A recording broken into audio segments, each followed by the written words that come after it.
Hello, beautiful alchemist. Welcome to Reiki Radio. I am your host, Yolanda, and I want to first just thank you for being here. I have had community on the mind so much recently, and I'm just in connection to my deep appreciation for community, the opportunities to be able to share and learn and exchange with each other has been absolutely essential to my practice over these last years.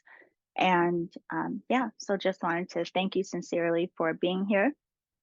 And I hope that you are enjoying this new season of the podcast. One of the first things I also wanted to share is to thank the beautiful loves that showed up last week for my very first Reiki Radio Roundtable. So, as you may know, I created an app, the Energetic Alchemist app. You can download it from the Apple App Store or also on Google Play. But through the app, I will be sharing all kinds of content. But one of the things is that I will meet live on Zoom to discuss the podcast, the most recent episodes. But even more than that, I just want to be able to have community discussions about your practice. And when we met last Tuesday, it was the first one, and there were just a few of us, but we had a beautiful conversation. And it reminded me again of the power and the impact of community and how fortunate we all are to be able to connect and exchange no matter where we are in the world. So, if you would like to join me and some others for the next Reiki Radio Roundtable, be sure to download the app. There is other content there as well. One of the things I have been doing that's been a lot of fun is daily oracle card readings. So I am doing readings by sign. So depending on the day of the week and which planet is associated with that day of the week, I am doing readings for the signs that that particular planet rules. So all of that is on the app, the Energetic Alchemist app on Apple App Store and Google Play. Okay, well, I think that's the only thing I need to update you with. Also wanted to let you know that there is a calendar of events on my website. So I often get emails about when I'm having certain classes or when the alchemy circle will begin again. And if you go to my website, theenergeticalchemist.com, and scroll down, you'll see a calendar embedded on the first page. And there you can see the dates for everything that I do. So I hope that is helpful for you. But today on the episode, we're having a conversation with this beautiful woman named Angela Smith. And Angela is the founder of the Zen Dragonfly. She's also the founder of the School of Good Juju. And she and I cross paths on social media, as many of us do nowadays. And so I was very familiar with her work only through images. And I would see that she would post a lot about the decks that she was working with, the different systems of divination that she uses. And she also ordered my deck, the Energetic Alchemist Oracle deck. And she posted about that as well back when she ordered it at the very beginning of the launch. So we've been following each other, but we never got an opportunity to have a conversation or really get to know each other. And I looked to see what her work was about. And I was really excited to have her come on the podcast because I love just hearing all of the different ways that people are connecting with themselves in some spiritual way, no matter what the practice is, no matter what their system of philosophy may be. I just am very curious about all of the different ways that we express and use and share, and how this work transforms us no matter what lens we are working through or from. So Angela is a Reiki master. She also is a Black folk traditions practitioner. She practices root work and conjure. She's also an herbalist. She teaches all kinds of different classes, which you will find out about in this episode. But I'm really glad again that we got to have this conversation, and just want to let you all know as well. I mean, I love hearing all of your stories. So again, if you want to join me for the Reiki Radio Roundtable discussion, mark your calendar for Tuesday, 4 o'clock Pacific, which is 7 p.m. Eastern. Download the app for that. But also, if you know anyone who is practicing or authored a book or teaching things that you think would be interesting for us to learn about as a community, tell them to reach out to me, and let's have them on the show and have those conversations. So I'm sure you will enjoy this conversation with Angela. It was a lot of fun, and I really appreciate her for coming. If you want to learn more about Angela and her work, go to Instagram at the Zen Dragonfly, and you will find her there. You can also go to her website, thezendragonfly.com, and I will put all the links to connect with Angela down in the show description. So that is all for now, beauty. I will see you on the other side of this episode.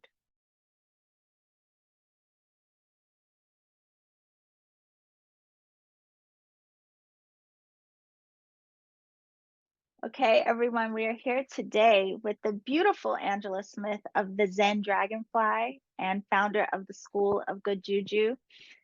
Angela, I was telling you beforehand, I'm very excited about our conversation because I can't wait for all of us to learn more about the beautiful work that you provide. So I want to thank you first for agreeing to come and share with us today. You are welcome, and thank you for having me. I appreciate it. Yeah. So I just want to say it's amazing with social media. I'm terrible at social media, but thankfully, I do come across people like you and all of this amazing work. And I would see posts of you sharing, different readings and different systems of divination and all the different work that you do. And I know that you refer to yourself as a spiritual doula. So I Mm-hmm. wanted to start off just by asking what that means for you, but also how you got into this work before we go into all the details. Okay. Well, the spiritual doula comes from the whole body of the work, Yeah. because it's like my everyday living. For me, it was everyday living. I actually wanted to be a postpartum doula, but because I didn't want to do the baby part, they said, well, you have to do that part too. You have to take the whole class. And I was like, I don't want to take that whole class. I just want to be the postpartum. I want to be with the mommies after people forget about them, Right. right? After they had the baby and now they don't have any support. I wanted to be that part. And so I'm friends with a beautiful organization. They said, no, we want you. We need you. The doulas needed me. And I said, okay, so I can be a spiritual doula. They said, most definitely. And I was Wow. like, oh, okay. And so I found myself running in that path before I even ran in the path. Yeah. Before I gave it a name, I was already doing it. And so, and I'm a life coach. So in my life coaching, I actually work more so with people on a personal level, but also on their spiritual path. And a lot of them have been women that want to connect spiritually to their divine ways of being. And so that's how I got there. Overall, all of it is just wrapped up in who I am as growing up from a little child in the South with my aunties and grandmothers who kind of didn't tell me what it was about. They just did things with me and I took them in. And they have been embedded and kind of asleep for a long time. And Yeah. then probably the last 20 years, they all came back to life.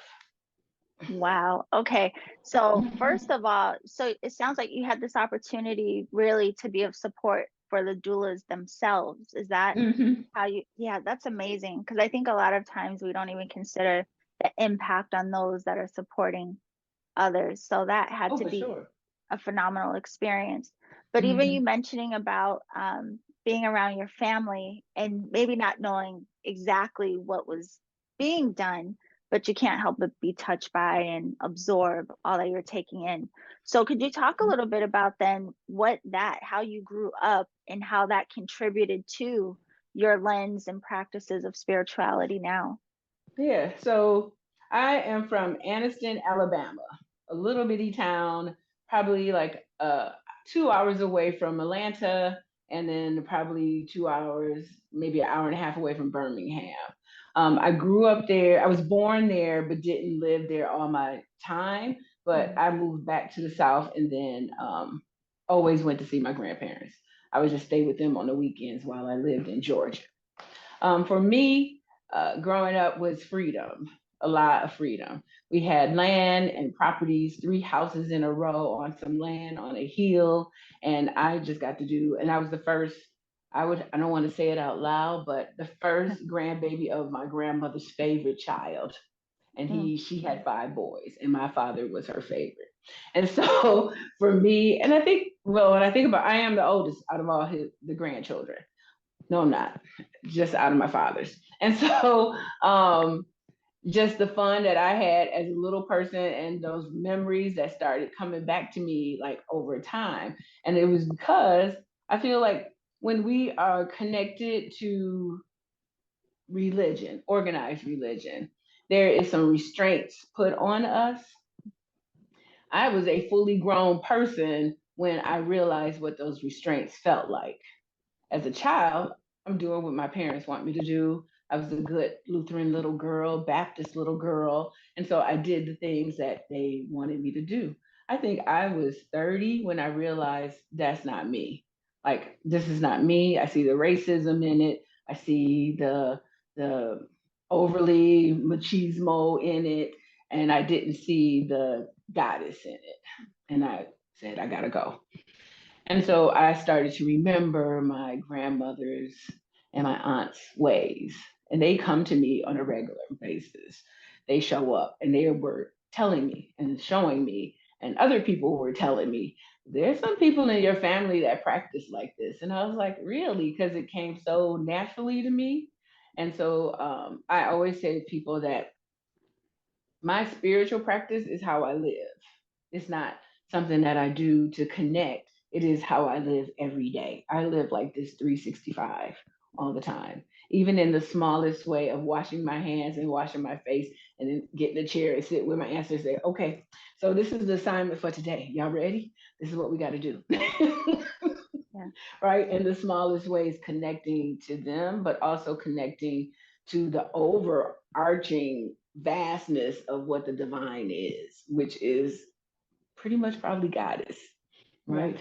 Connecting in that way. So yeah, that's how it feels. And if I could really, I'm like, when was that? I don't even know. And how did it just show up? It just showed up. And it was from the constant conversations with people saying, this feels like this has been with you all your life, or people who are psychic telling me, you have lived this life a couple of times. And I said, now I feel like it. Like I've been doing this. It's real easy. I didn't study it in some instances, it just was there. And so I've been living like this. So was it an experience of, okay, you were seeking something else around 30, and then you started noticing or feeling the presence of ancestors? Was that what drew you into curiosity to go deeper? Or was there always something in you that felt kind of, I don't know, I can only say like mystical, that you always had a curiosity there? Yeah, I feel like it was always there. My mother and I had a conversation when I in the last couple of years because she actually saw it go full blown. And Mhm. she was like, she came into the kitchen and she said, Angela, are you a witch? And I said, a witch? I said, I'm a goddess. I'm a hoodoo, but that's coming from you, your family, and daddy's family. And she was like, yeah, this was on both our sides, but no one ever talks about it. Right. Right. So now she's more open to talk about it because she see me and she Right. see exactly who I am. And so when I think about it, it's just been there. It's always there. And I have to ask you to give me the question again. Oh, no, no, no. That you answered it. But Okay. you bring up another question for me to ask you, because Mhm. I think my grandmother was also from the South, and yeah, she was born in 1906. So Okay. luckily Mhm. I had her until I was 23, 22, Oh, nice. 23. Hmm. Yeah, but just thinking about some of her remedies for healing, right? And my Hmm. aunt still has one of the old bottles that have the rock candy and the fruit and all this other stuff in there. But you Hmm. make me think about that. So even within a lot of our lineages and within our culture, a lot of the spiritual practices and teachings were um, not spoken of for various reasons. I mean, not only was there an attempt to take it away from us by force, but then those aspects that have been remembered, they were kind of like practiced in secrecy or maybe not spoken about directly. And then Hmm. it's interesting now seeing this like resurrection of people bringing back to light what has been in our lineage. So I wanted to ask you a bit about that. So once you just went in, let's say you went in and you started working with your ancestors, what was that like for you? What has that journey been like for you, and what have you been learning, and what are you passing on? Yeah, so the journey for me at first was scary because I was Yeah. like, whoa, wait, did I just hear somebody talking to me? Or did I just smell my aunt smoking a cigarette? You know, I could smell Mm. that cigarette smell. And it's one of my friends who was here one day, and I had showed her. I follow someone on Instagram named Kristen, and she was doing a like charm casting. And I was like, oh, that's interesting. And it just felt like, shoom, I was sucked right into it. Yeah. So in a matter of a couple of days, I had put a whole set together. I called my friend and said, "Come over here, I got to show you this." And I did a reading for her. She was like, "Whoa, how did you learn this?" I said, "I don't know." And then so she sat for a minute, and they came to her and told her, "Someone in her family does this." She described the lady, but I couldn't register who it was. I tell my mom about it, and she was like, "Oh, that's Amy," and I was like, oh, so the next time I sat, I just started to cry because I can feel her just wrapping her arms around me. I can see her with me. And I just sat there with all these little charms and stuff in front of me, crying, going, oh my goodness, where have I been? Right. But I found out and realized, and a lot of people understand this, is that when we get time with ourselves and we really sit still, our connections to the divine, our ancestors, our helping spirits, they all show up. Yeah. They show up in such a way that we can try to fight it because we don't want nobody to think we crazy. And then eventually it gets so loud that you cannot avoid it. So for me, that was that moment where I realized this is who they are. And so when I started doing readings for people with the charms, every time I would do a reading, it's like, get rid of that charm, get a bone. And I was like, okay, where am I? I'm in the city. Where am I getting bones from? Right. Mhm. And they would just introduce me to people who had farms who said, oh, yeah, I got some bones. I will send them to you. What? Okay. Right. And so my set just kept changing. But when I'm in a reading, I would try not to say that the information was coming from them Mhm. because I didn't want nobody. She talked to spirits. She Yeah. crazy. But as of today, that does not happen. I just say, I'm gonna just warn you right now. I got ancestors. It's three ladies. They might come through. If I start cussing, that's my aunt. Right? And I just warn people that they're here. And I even now I can feel them with me because Mhm. they can't help but be with us because they're our DNA, they're in our DNA, and they are in the water that we traveled in. So that same water that they had to travel across the Atlantic or not, because some of us were already here, that's in us as well. That water runs through us. And I just now am over time realizing this always been here. I just had time to sit still. Hopefully, I think a lot of people during COVID days had time to sit still and connect as well to that energy and their own personal powers as well. But for me, it was one winter that I sat still. I was having clients, but I wasn't doing a lot of work and I wasn't even trying to promote it. I just wanted a free winter. And it was really bad here. The weather was really bad. And so that's where it really showed up. And then it was just boom, on. I couldn't even stop myself. It was I daily. love it. It's so interesting. It's funny. I never even made the connection of something you just said. So, I've been practicing, had meditation practice, worked with different guides for many years now. But during COVID, there were very specific guides that I was unfamiliar with that are Hmm. connected to my ancestry that came through during that time. And I Mm-hmm. remember thinking like, God, this is so strange. Like, why are they coming now? And yeah, but I didn't even think about it. It was during that time where, we were just sitting more than I normally would have at that time. But listening Mm-hmm. to you, and it sounds like your ancestors have played a huge role in guiding you through your work and in the work that you do. And I just want to ask you for people listening, because I think a lot of people do get some kind of inclination or feel some kind of draw or feel the presence of their ancestors. And Mm-hmm. fortunately, some people, they trust it, they follow it. But a lot of people doubt, like, how could I really be in connection with my ancestors? Or am I really feeling the presence of someone in my lineage that I may not even know? Was Mm-hmm. there any part of you that had to work to really feel comfortable and more receptive to what was coming through? How did you work through that? No. Okay, just open. No, because of what I said. I know they're with me, Yeah. right? They're part of, and those three, they were there. I grew up with them. I saw them. I kissed them. I Okay. hugged them. I blew my breath into them. They blew their breath into me, right? They blew their breath into my hands and my feet all the time. So I knew who they were. I Right. felt them. I felt their love around me. I felt they were with me. And so, but there are some that are far away from us that loved us because they knew we were coming and Right. they were setting the paths up for us to get here.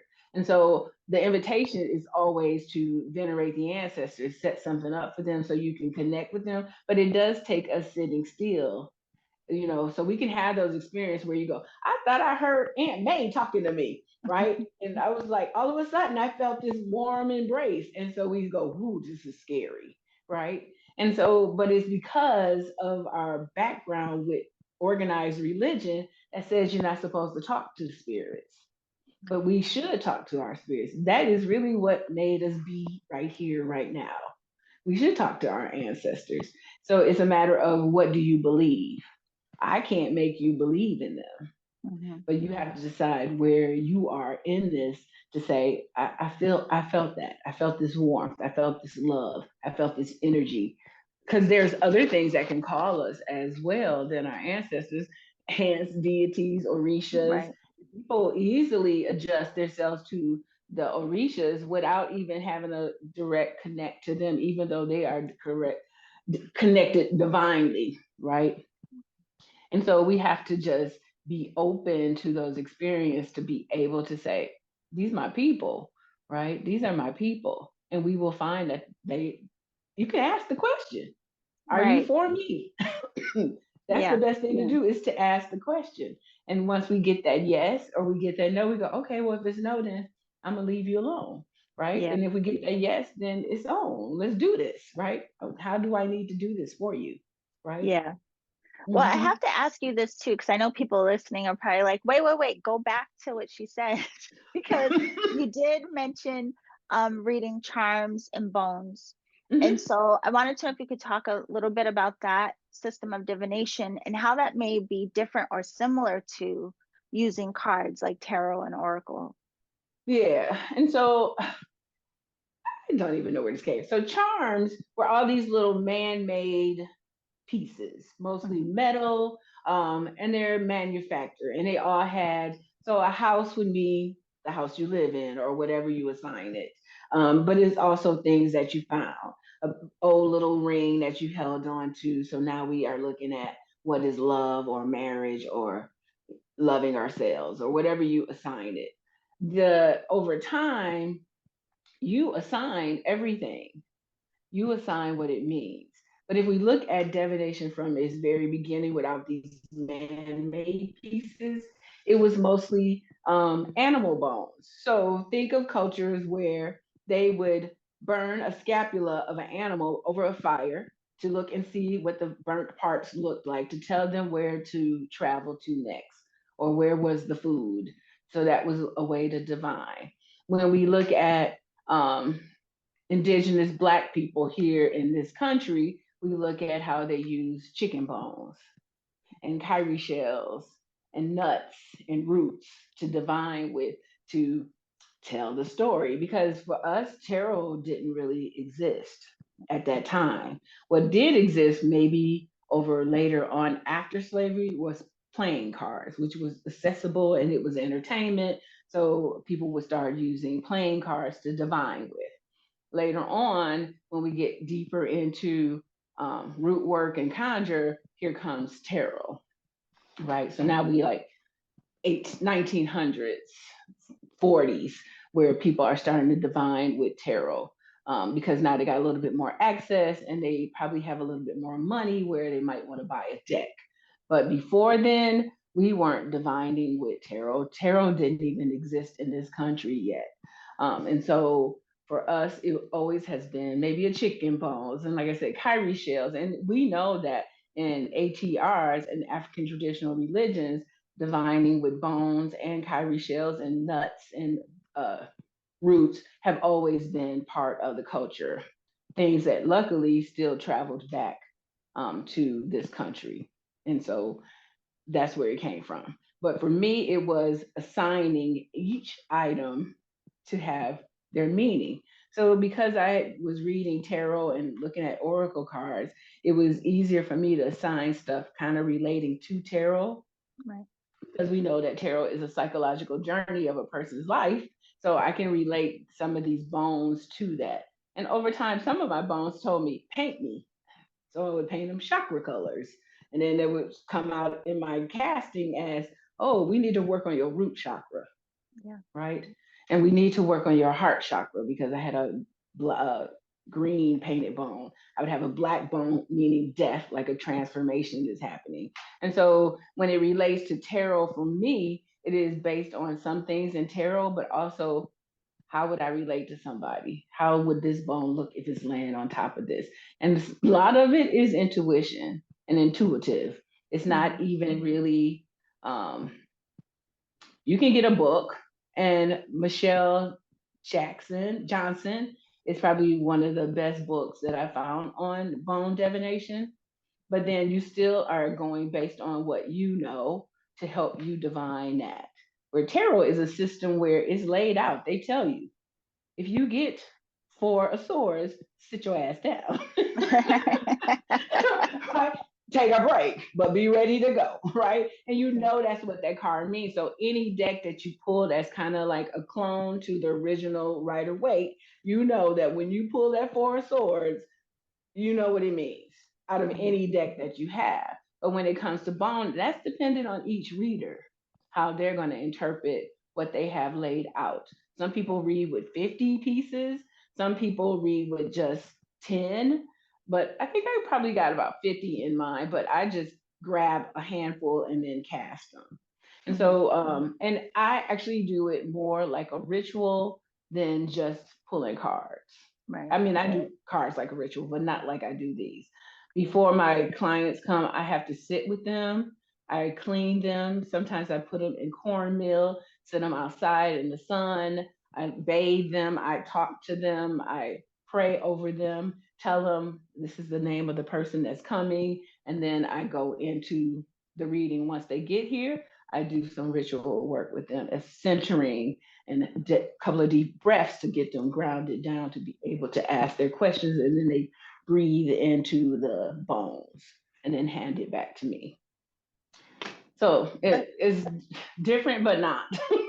Yeah. Well, listening to you, the way you describe it, what really strikes me and the difference is the deep necessity for relationship with what you're divining with, relationship to divine, relationship to yourself, and like that trust that has to be there.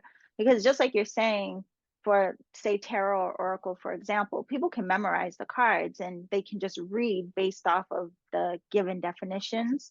Whereas what you're describing is really, I think it's a beautiful way of probably helping someone, even intentionally or unintentionally, coming into deeper relationship with themselves. Because you would have to be, I mean, that just sounds like there has to be this deep like trust and knowing and this deep energetic awareness and connection for you to even be able to work with these tools in that way. So it's actually really interesting. Yeah, because you're creating the space for them. Right. You're honoring them. It's just like when we work with herbs. We pray over the herbs before we use them. We lift them up. I blow my breath on them. I love on them. I sing songs to the herbs. It's the same thing with our divination tools. And I'm not saying that you can't make that connection with tarot, Right. but this is different because this was a living thing, right? This was an animal that I don't know. Usually, most of the stuff I is found. I found Mm-hmm. deer teeth. Like last year, I found deer teeth, and I went, well, the deer that time was up for that deer, and so I Mm-hmm. always leave some money. I pour some water, and I ask if it's okay to take the deer bone, the deer teeth. And so then we decide how to honor that. So I got it home, I cleaned it, I put it in some Florida water. I talked to it and I said, well, we're going to be about gossiping and talking, right? And I felt that energy saying, yep, now that you got me, we're going to talk. And I'm like, okay. And so it is making a deeper connection from my standpoint than sometimes with my decks.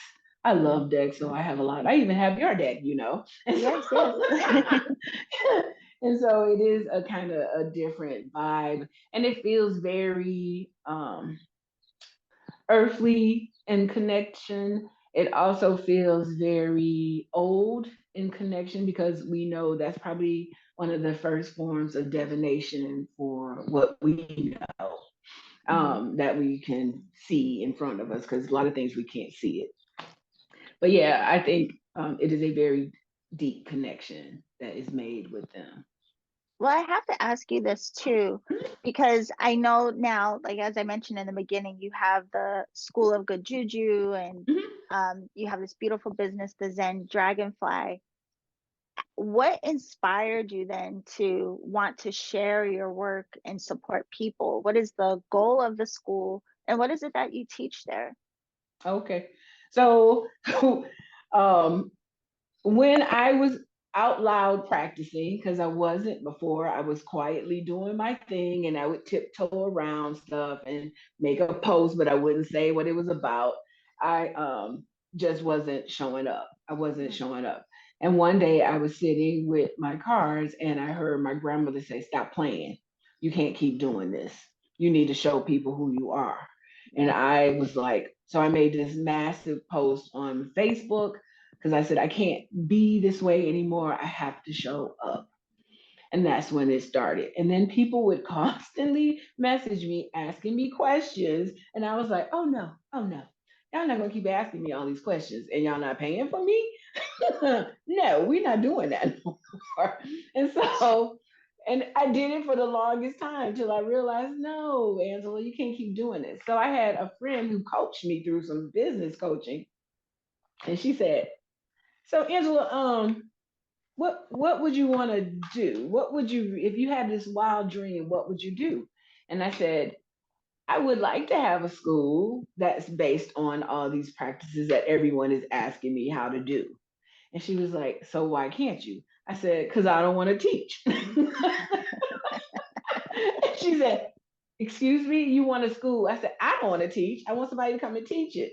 And she was like, but everyone's calling for you. I said, I know, but I don't want to teach. But I know deep inside, embedded in me, is the teacher. I can't help it. And so she asked me again, and she said, so what would you call it? And I said, School of Good Juju, just playing. She was like, oh, that's a good one. And I was like, yeah. And then she's like, so when are you going to do it? And I was like, girl, I ain't gonna do nothing. I'm not doing that. And the year 2019, I put it all together. I did the outline for it. I started looking to create the logo. And the first class was in the beginning of COVID. Wow. I had 9 women who signed up for it. And I emailed and I said, well, they're getting ready to put us on lockdown. And they was like, no, they're not. I said, yes, they are. Because I had already heard it coming. I said, they're going to put us on lockdown. So do y'all really want to do this class or not? And they were like, no, we're coming in class. We're Yeah. coming. And so, and that was the start of it.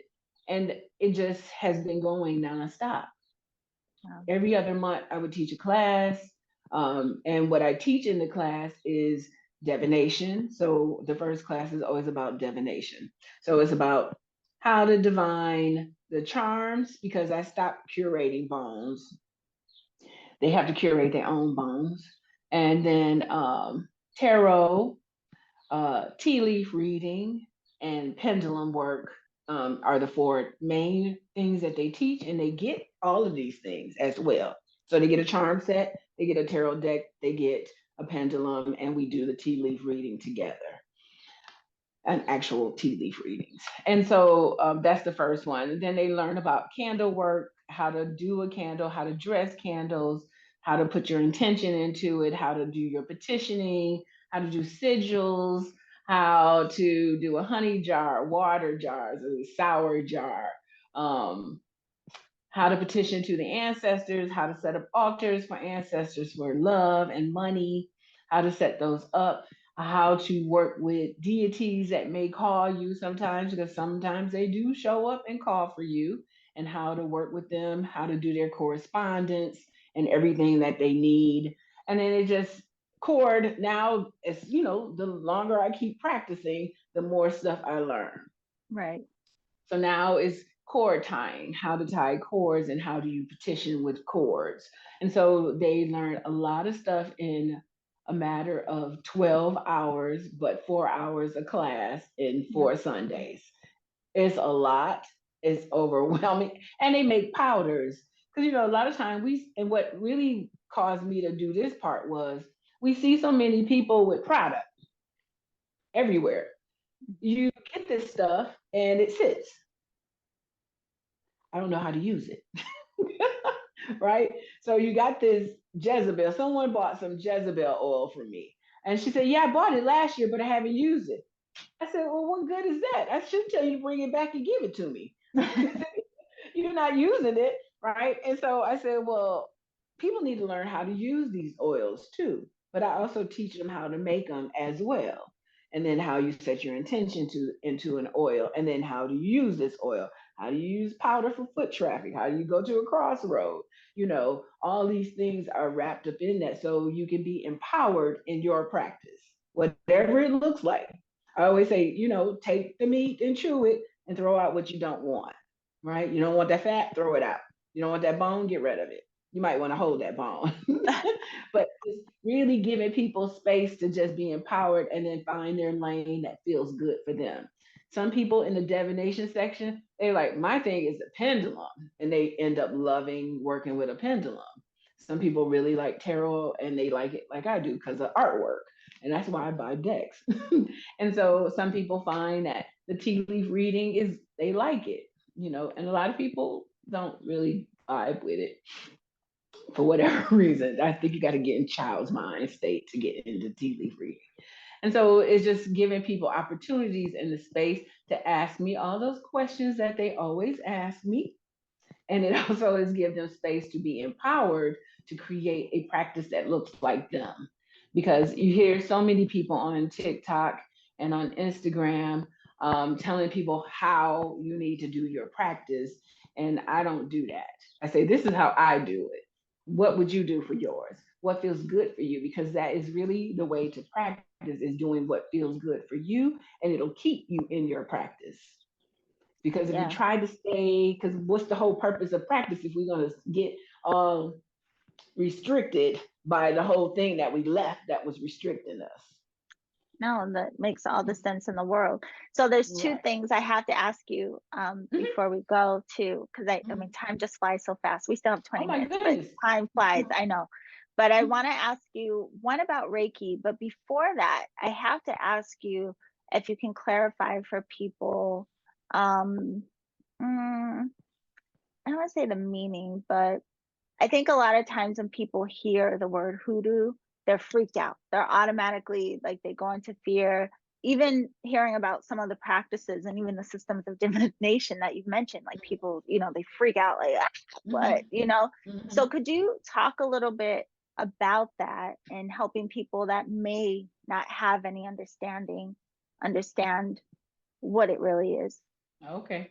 And so I think what happened with hoodoo they get it confused with voodoo or vadum, which is a religion, Haitian by nature religion, villainized by movies, right? So the movies took it and made it into a terrible thing, and the church, particularly, took it and made it into an even worse thing, right? When really hoodoo is a veneration of the ancestors, and it is a piece of American culture that was a necessity for slaves to survive.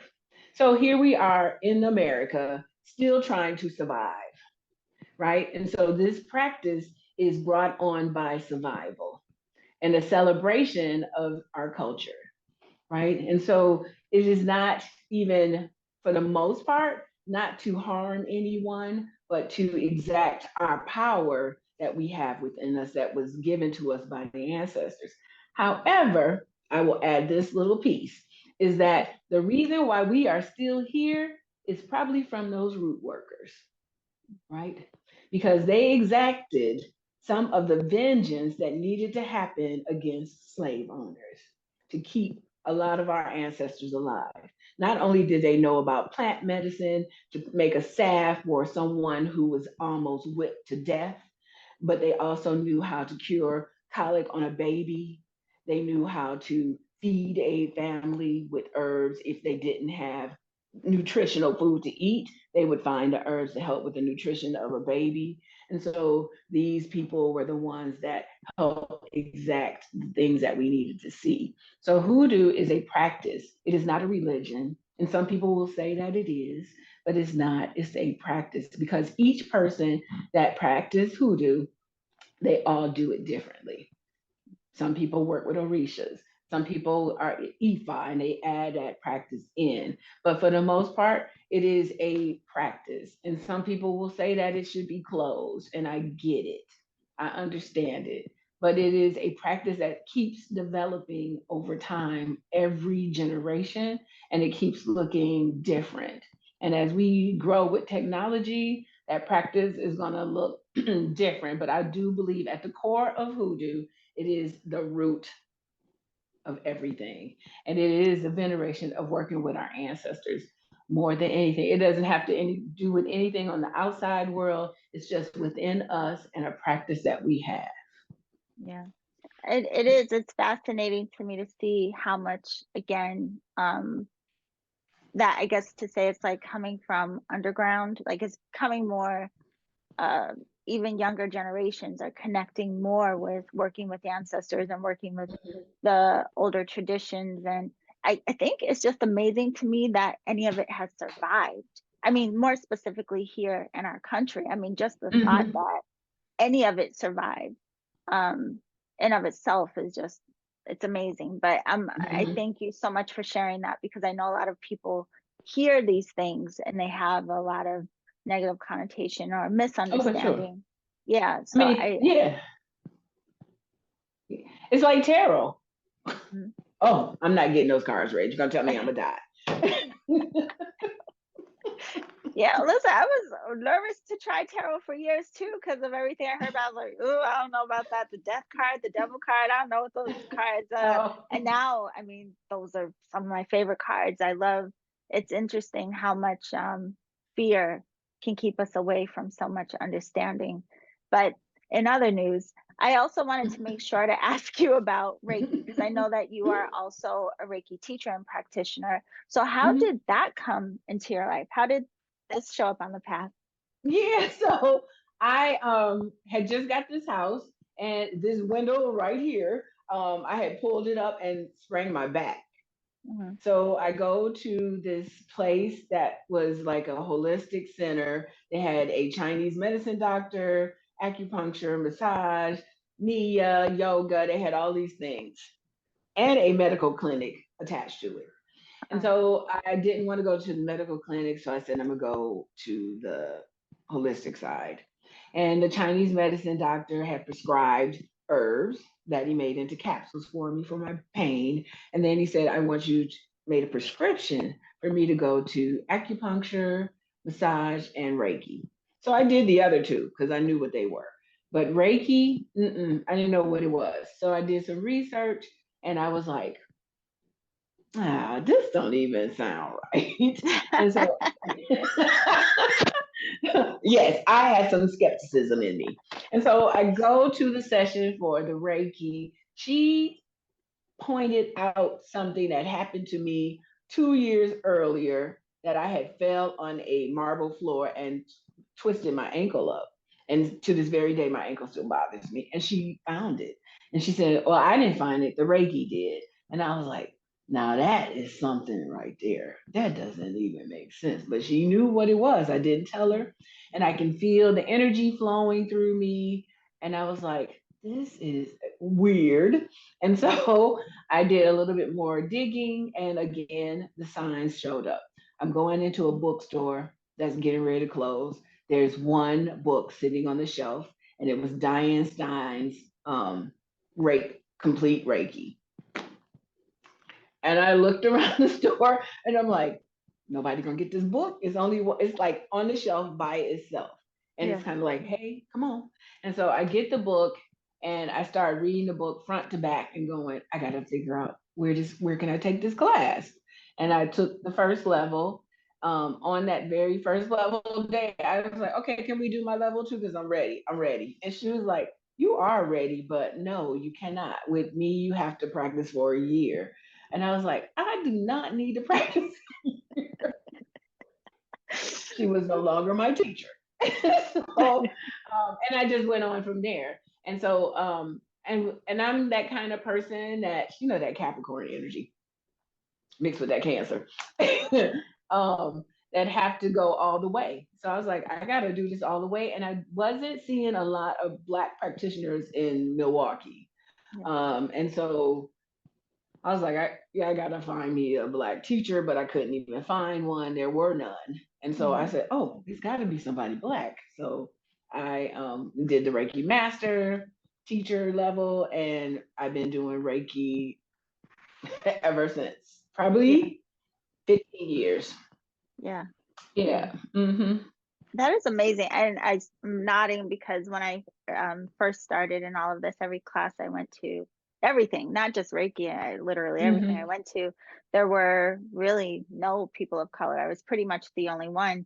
And it's amazing now to see again how so much is growing and changing, and being able to see on social media that there is a lot of diversity now within the Reiki community. Oh, for sure. And I've met several people who are now bringing other perspective and, conversation around. It's all really fascinating. So anyway, but this is something also that you will be teaching again. So I want to make sure that people are, because I'm sure they're like curious, like, who is she? What is happening? Where do I learn from her? So your classes, are they only local, or do you teach anything online as well? Yeah, so I'm working on, so this will be my first time. Let me back up. I did for the first time because I kind of was still skeptical about doing a virtual Reiki class. And I had never really done one. I just was like, I've done Reiki, like distance Reiki for people, which I had to go, Angela, well, if you did it distantly, why wouldn't you do an attunement distantly? But I like people being up close to them. And so I did a level 2 distant. And she was like, oh my goodness, it was amazing. I felt everything. I'm ready to go. Yeah, yeah, yeah. And I was like, okay, we can do this. And so I'm going to be doing virtual level 1 and 2 to start. And then I'll be doing in person as well for all 3 levels. I'm just going to start on the virtual level 1 and 2. Because I think they got to really practice that one. Yeah. And then I'll do a virtual master class.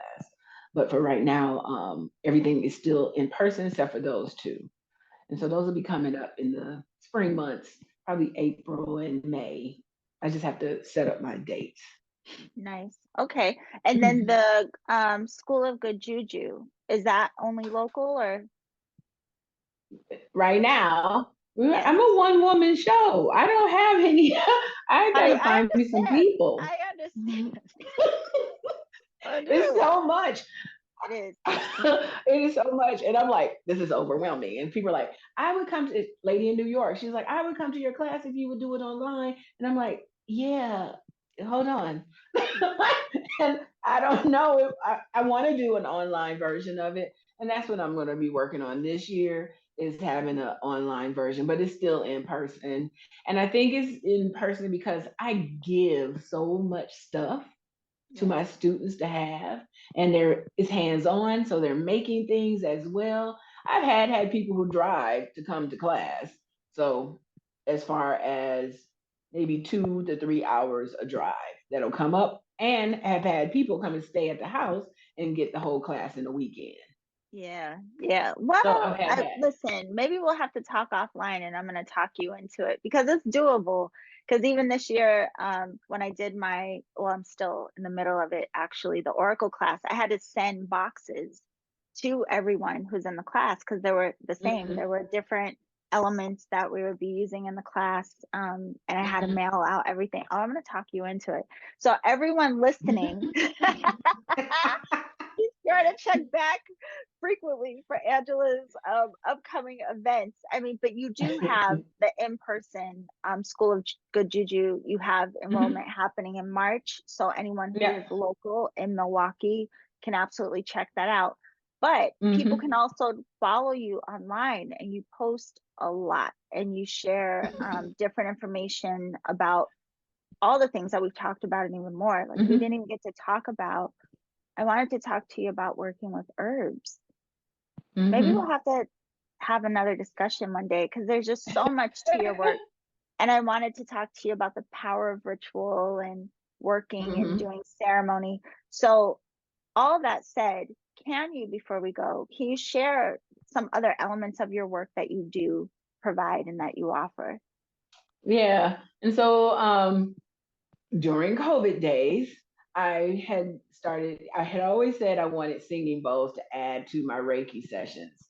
And so I bought singing bowls, the Tibetan ones and the crystal ones during COVID days, and start doing, adding that into my sessions.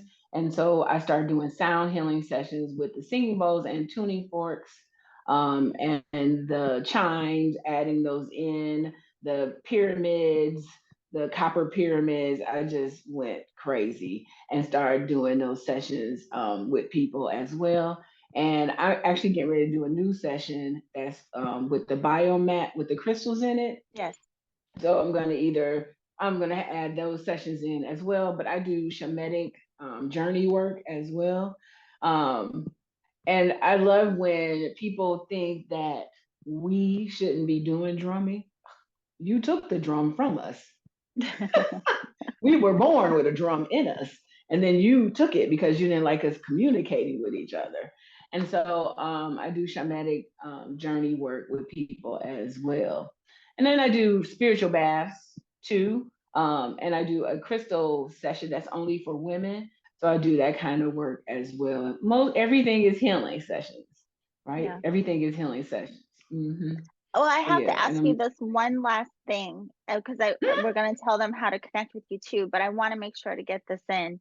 I mean, you really have shared a lot beautifully about all of the work, your connection to the work, connection to ancestors. Could you share a little bit of how would you say it impacts your life or influences your life? Because you said, it is infused in just how you live. So how would you mhm. describe, I guess, the texture of your life in relation to what it is that you practice and what you have embraced? Yeah, I think texture, that's a good one. The texture is feels very rich, but yet Mm. it feels country. Because deep down in my soul, I'm just a Southern girl, right? But it feels, it when I move through the house, because it's 3 floors to my house. And when I move through the house, it always feels like when I walk into my workspace, it feels like the energies of this space go, hey girl, what we making today? What you teaching today? You got readings today? What you doing today? You got the store open? And it just feels like this is where I'm supposed to be. I tried to leave here and do this work in another space. And it worked. It was beautiful. But COVID happened and it brought me right back to this house.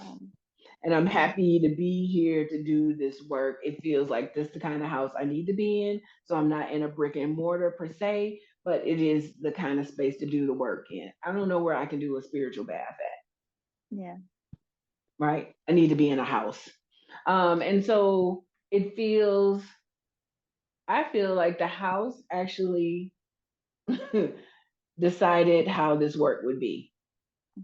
I did some research on the house, and this was what they would call a mansion, 1897. It would be a mansion. And when people come in that are spiritually connected or have some empathic abilities, they was like, Angela, it's people in the living room having cocktails. And I'm like, really? They were like, yep, they just sitting around having cocktails. And then I would come downstairs, and some of my friends would say, who are these people all around you?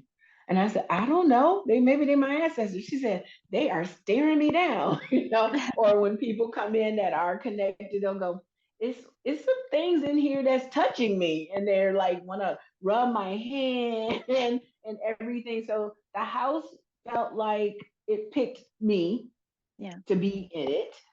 And so it feels, the texture of it is very, again, I say rich. That's what I get. And it feels loving and abundant.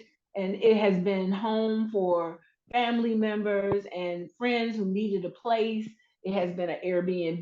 It's been around people all the time. So it feels like, I always say, I feel like I've been doing this for lifetimes. I've always been this type of person. And so it just keeps coming at me. Yeah.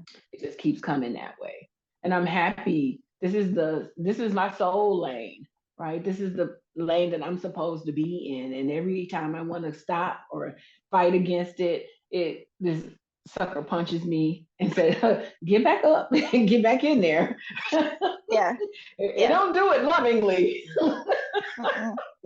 I was like, is there an exit? I don't really think so, but yeah. I'm like, that's it, cute, it, Angela. You're not yeah, going it's nowhere. no, Yeah. it is not an exit. I think what the exit is knowing that not only do I leave this legacy with my daughter who practices as well, but not as deep as I want her to, right? Okay, that's her. But leaving this legacy that it's all these people that I have worked with and been in school with, in School of Good Juju, or bought product from, that they know how to use it, that they have been empowering their lives. And when I see them doing stuff, I'll be like, look at that. I'm the auntie, right? Yeah. And I'm going, look at what they doing. And so it becomes this new generation of people out here doing it, but it also becomes older people that recognize, oh, this was in my family, Yeah. right? And now reconnecting in a deeper way. It's funny you So, say that because during COVID, at some time, I just felt for some reason called to buy Rose of Jericho, and I mhm. never used it. I mean, how many years ago was that? And I still have it in a box because I was like, I'm not really sure. Like, I feel like maybe I should do some ritual around it before I do it, or before I put it in the water. Anyway, but that was the exact reason. Never even took it So out you of the box. still haven't done it? I still haven't done it. Mm-mm. Okay, so here's my invitation to you. Oh, okay. Okay, so tonight, get it. Mhm. They usually say like purified water, distilled water. It can take tap water as well, but I usually smoke it through some smoke and Okay. then put it in a glass bowl or some type of vessel that you say, I want you to be honored. And then because the water from the Rose of Jericho is good to do for a spiritual bath, Hmm. when the Jericho, when it opens, it is the energy of rebirthing. And so there's a good time to do a petition as it opens, but it's also a good time to do any money stuff, like using the water to clean a candle, to do some money work, and also to speak into it and say, you're going to bring me abundance. I'm going to be transformed by this. I'm going to find my way to not being afraid of my greatness. I'm not going to be afraid. I'm not going to look at my life as scarcity, right? And so it can be helpful in that way. You just have and use that water. Okay, Miss Yeah, Angela, let me use that tell you water. something.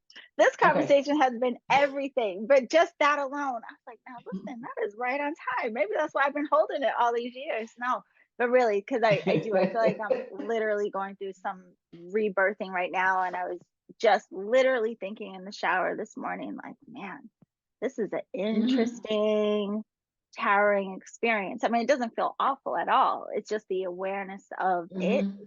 So what you just shared is right on time, and I can't thank you enough for that. Well, then use that Thank rose. you. Yeah, you're Thank you welcome. so much. Yeah, because that's So why I always was like, what? yeah, I have not taken it out of the box. So I want to make sure everyone does know how to contact you the best Mhm. ways. Yeah, so through all the socials, because I don't do Twitter. I don't understand Twitter, so I left it alone. But I do Instagram and Facebook. And there is on the Instagram page a link tree so they can get access to everything. So on Instagram is under the Zen Dragonfly, as well on Facebook. And then the website is under the same name. So it's a .com, and they can find me in those spaces for now. Those are the Perfect. places. So the zendragonfly.com or Instagram at the Zen Dragonfly. And I'll have the Hmm. links to everything down in the Yeah, show description. But I yeah, have to tell you, one, it was a pleasure to meet you, truly meet you, and not just, like and yeah. hey on social media. Mhm. But I really am thankful for the conversation. So thank you so much Yeah, for the work thank you. that you're doing and sharing. Mhm. I appreciate you. And again, thank you for having me. I am so honored to be a part of this, to have Yeah. someone else see you, right? Yeah. Yeah. That we see Listen, each other. we see each Hmm. other. And I thank you, my love. Hmm. And for everyone else, be sure to check out Angela's work, and we will see you next time. Bye for now. All right. Thank you. Bye bye.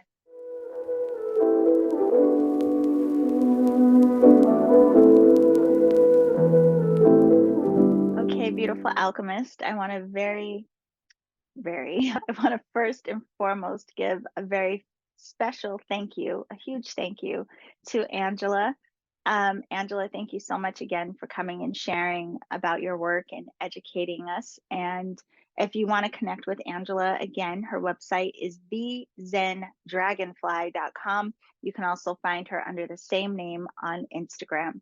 The links to connect with Angela are down in the show description. And don't forget to download the Energetic Alchemist app, and you can join me for the Reiki Roundtable tomorrow. There's also just so much content in there, as well as you can watch these interviews through the app as well. So it's really convenient. But I thank you all for being a part of the community, allowing me to be a part of your community. And don't forget, if you want to see what I have upcoming, just go to my website, scroll down on the homepage, and you will see the calendar of events. Last thing, if you haven't already, be sure to sign up for my newsletter because you get access to 22 days of transformation as a free gift from me to you. And even if you've done it in the past, you might want to log into your account and check it out again because it has been updated. So I thank you all for being here again. I will see you next week. And remember to always journey in love.